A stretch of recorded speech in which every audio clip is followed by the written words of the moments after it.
जय हिंद दोस्तों, बात करते हैं एक्सरसाइज 10.2 क्वेश्चन नंबर 3 के बारे में, जो अपने को ये कह रहा है कि यदि किसी त्रिभुज के अंदर तीनों माध्यिकाएं AD, BE और CF, AD, BE और CF G बिंदु पर अगर प्रतिच्छेद करती हूँ तो सिद्ध करो कि AD प्लस BE की वैल्यू ज़्यादा बड़ी होगी AB से, ग्रेटर देन 3/3/2 AB। ये अपने को प्रूव करना है। अब इसको प्रूव करने के लिए या फिर इसको ज़्यादा दिन तक याद रखने के लिए आप ये कर सकते हैं कि जो 3/2 लिखा हुआ है, 3/2 लिखा हुआ है, इस 3/2 को माइंड में रखना है। इसके बेस पर ही इस सवाल को आप आराम से याद रख सकते हैं। इसको पूरा लर्न रखने के लिए एक तो ये पॉइंट है कि त्रिभुज की तीनों माध्यिकाएं जो होती है वो किसी न किसी पॉइंट पर प्रतिच्छेद तो करती हैं और वो किस अनुपात में बांटती है, 2/1। ये है, इसको सिद्ध कर रहे हैं अपन कि त्रिभुज की जो माध्यिकाएं होती है वो 2:1 में विभाजित करती है ना। बस ये इतना सा माइंड में रखना है। अब देखिए त्रिभुज इसके अंदर 2:1 में कैसे विभाजित करेगी, यानी AG और वापस GD। ये जो होगा यानी A से लगाकर G तक अपने पास 2 भाग रखेगा, G से लगाकर D तक अपने पास 1 भाग रखेगा। यानी AG के सामने आपको 2 लिखना पड़ेगा और G से D तक के लिए आपको 1 लिखना पड़ेगा। अब आप थोड़ा सा दिमाग लगाइए, क्या मैं इधर AG की जगह अगर लिखता हूँ AD, A से लगाकर D तक, यानी यहाँ AD हो गया। ये पूरी माध्यिका की बात होती है। अगर होती तो बताइए A से लगाकर D तक कितने भाग आते, 2 ये और 1 ये, 3 भाग आ जाता। यानी AD के इक्वल में 2 नहीं लिखकर मुझे कितना लिखना पड़ता, 3 लिखना पड़ता। अब यहाँ पर G से लगाकर D तक लिखा तो GD के सामने कितना लिखेंगे, 1 लिखेंगे। अब इस GD की जगह में अगर AG लिख लूँ, ये AG लिख लेता हूँ, यानी AG के लिए बताओ कितना भाग आ रहा है, तो सामने क्या 1 लिखा हुआ वो सही है क्या, बिल्कुल गलत है। यानी A से लगाकर G तक कितना भाग रहेगा, सामने 2 भाग रहेगा। ये है थोड़ी सी, तो ये आपको माइंड में रखना है। ऐसा कैसा काम BE के लिए भी करना है, ऐसा कैसा काम जरूरत पड़े तो CF के लिए भी करना है। अब जो सिद्ध करना है उसके अंदर मैंने कहा आपको कि आपको माइंड में किसको रखना है, 3/2 को रखना है। उसके साथ साथ अब बात करते हैं इस LHS की। कौन आ रहा है इसमें, AD आ रहा है।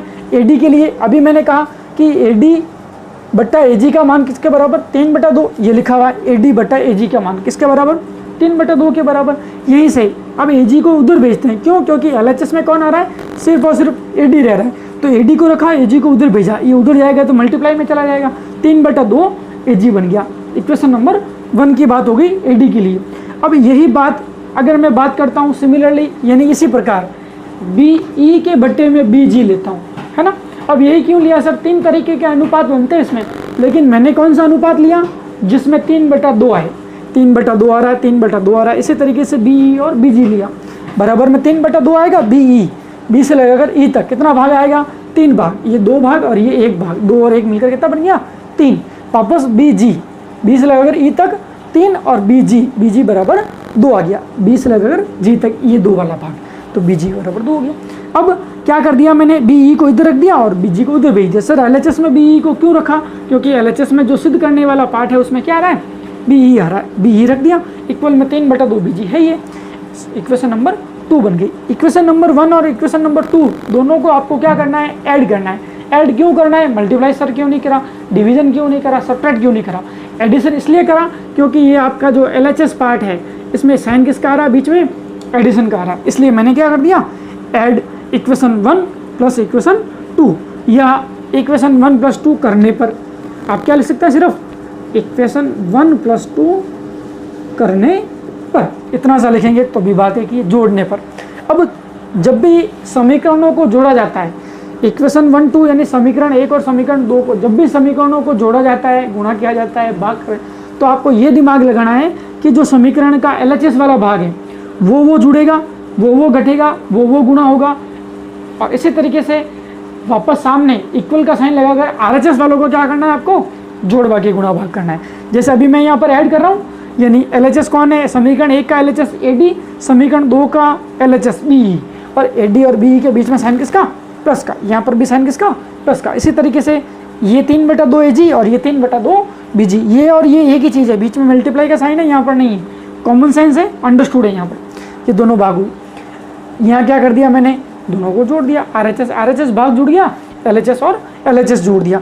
अब AD + BE लिया, ए डी प्लस बी, ये तो एज इट इज़ रखा, इक्वल का साइन एज इट इज़ रखा, 3/2 को कॉमन ले लिया क्योंकि सिद्ध करने वाले में 3/2 आ रहा है, बाहर ले लिया, क्या बचा, ए जी प्लस बी जी बचा, ए जी और बी जी रह गया, 3/2 क्या आ गया, बाहर आ गया, ब्रैकेट बना के लिखना है।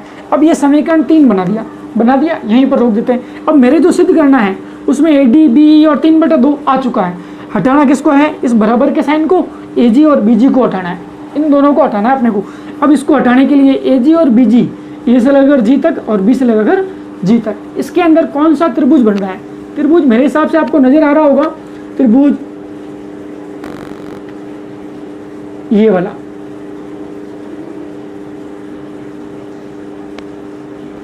ए जी और बी वाला, ए जी और बी उधर साइड में बना दिया, बीच में ये लाइन आ रही है, आपको कंफ्यूज कर सकती है।